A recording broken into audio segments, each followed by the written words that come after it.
D24 news కి స్వాగతం. కాకినాడలో గల ఉమ్మడి జిల్లా పరిషత్ కార్యాలయంలో ఉమ్మడి జిల్లాలోని అన్ని విభాగాల అధికారులతో ప్రజాప్రతినిధులతో సమావేశం జరిగింది. ఈ సమావేశంలో జగ్గంపేట శాసనసభ్యులు జ్యోతుల నెహ్రూ పాల్గొని మాట్లాడారు.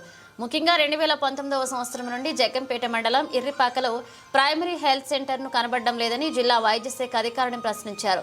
ముఖ్యంగా హాస్పిటల్ ఏర్పాటు చేసి వైద్యులను నియమించి ఆ ప్రాంత ప్రజలకు వైద్యం అందుబాటులోకి తేవాలని, హాస్పిటల్ తీసుకొస్తే గత పాలకులు హాస్పిటల్ పట్టించుకోకపోవడంతో వైద్యులు ఏమయ్యారని, సిబ్బంది ఏమయ్యారని ప్రశ్నించారు.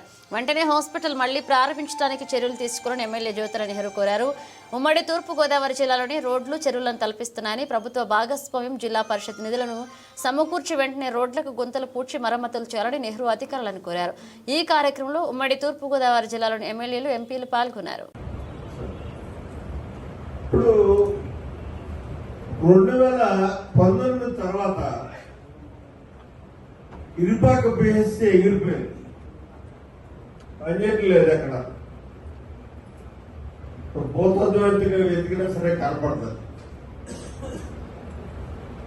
కొత్త పిల్లలు పనిచేస్తాం, సేమ్ నామ్స్ అక్కడ సిఎస్సీలుగా పిహెచ్సీలు అయ్యి స్టాఫ్ వచ్చారు కాబట్టి ఈ పిహెచ్సి స్టాఫ్ వీళ్ళంతా అడిషనల్ గా ఉంటున్నారని చెప్పి అప్పుడు కలెక్టర్ గారు ఈ రెండింటిని ఆయన స్వహస్తాలతో ఓపెన్ చేయడం జరిగింది. దాన్ని రాటిఫికేషన్ పంపడం జరిగింది. అందులో ఒకటి పనిచేస్తుంది, ఇంకోటి లేచిపోయింది. మీతో కూడా నేను గతంలో మాట్లాడాను. మీరు కాదు నాకు తెలియదు, డేవిడ్ ఇచ్చోగా చెప్పారు సార్, మాట్లాడారు. దాని మీద రెస్పాన్స్ లేదు సార్. మనకి పిహెచ్సిస్ మండలానికి 2 ఉండడంలో ఆర్గనైజ్ చేశారు సార్. ఈ ఆర్గనైజేషన్ లో మనకి అప్పుడు ఆ పిహెచ్సి అది వేరే చోట షిఫ్ట్ చేయడం అలా జరుగుతుంది సార్.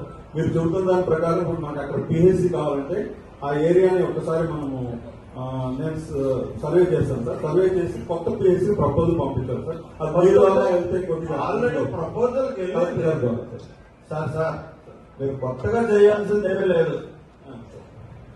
ఆ ఉన్న పిహెచ్సి ఎక్కడ ఉందో ఎదుగు పెట్టుకోండి.